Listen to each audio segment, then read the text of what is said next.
Please stand for the Pledge of Allegiance. I pledge allegiance to the flag of the United States of America, and to the republic for which it stands, one nation, under God, indivisible, with liberty and justice for all.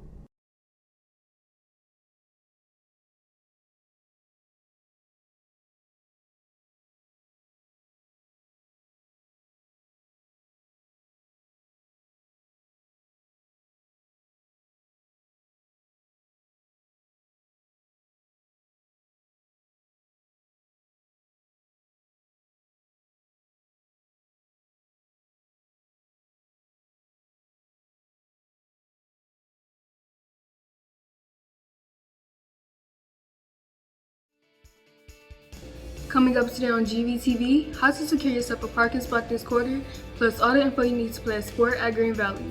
All that and more on GVTV.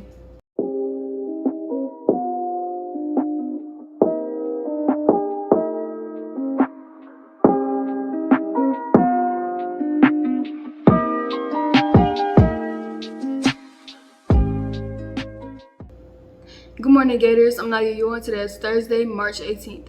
Today is the B Day. Be sure to attend all of your evening classes. Then don't forget that tomorrow is the C Day. Check out our student council on Instagram. They have all the latest information you need to know as a Gator, such as the upcoming voting for student body candidates. Don't park all the way out by Walgreens. Any senior a part of cohort A or B may be eligible for their own personalized parking spot.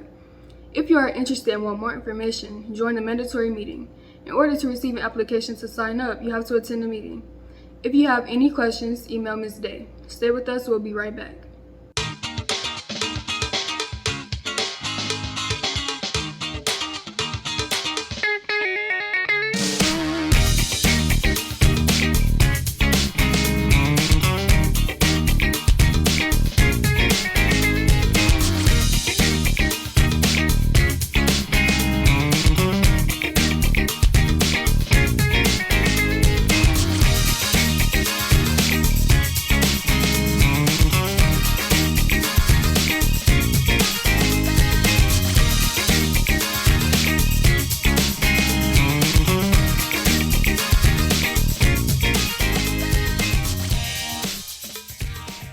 In sports news, get all the info you need about sports today.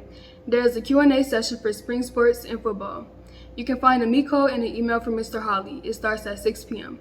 Join this meeting if you have any questions regarding procedures, start dates and times, and any other athletic questions. If you have specific questions about your sport, email your coach. Free COVID testing is available for all athletes. If you need to be tested, sign up for a time slot and register for a spot. Info can be found on greenvalleyhs.org. And before we go, Area 15 is debuting another amazing experience. Starting April 6th, Area 15 debuts the Van Gogh Immersive Experience. Feel like you step directly into the artist's work. General admission tickets include lounge seating, VIP tickets include VR goggles, and a virtual stroll with Van Gogh. For information about ticket prices and dates, head to Area 15's website. Well, Gators, that's all the news we have for you today. I'm Naya, and you're watching GVTV. And now a brief message from our principal, Mr. Roberts. Good morning, Gators. Today I want to share with you the story of a young school-aged boy who was terribly injured in an explosion that happened at his school. His older brother died in the accident, and this boy lost all the skin on his knees and shins, as well as all the toes on his left foot. His parents were told that his legs were unsalvageable, to the point that they needed to be amputated. The boy was so distraught over this news that his parents refused the surgery. Doctors then told his parents he would likely never walk again. He was sent home to recuperate, and he spent much of his time in bed. When he wasn't sitting there, he was forced to use a wheelchair to get around. One day, he was out in the yard. He got so frustrated at his situation that he threw himself onto the ground in frustration and pulled himself along the grass till he reached the fence. When he got there, he pulled himself into an upright position, and then slowly just moved his hands along the top of the fence, dragging his legs behind him in an attempt to walk. 2 years of laborious, tedious work followed, and he willed himself to walk.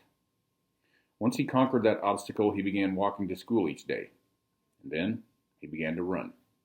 And like Louis Zamperini, whose story I told you earlier in the week, this young man joined his school and subsequently college track teams.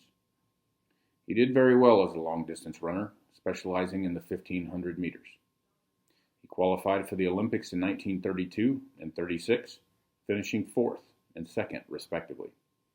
He was so well liked by his fellow Olympic teammates that he was voted most popular athlete by them on the ship ride over to Germany.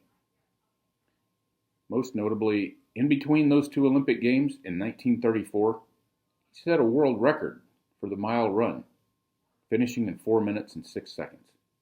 And if all that wasn't enough, he also earned a PhD from New York University.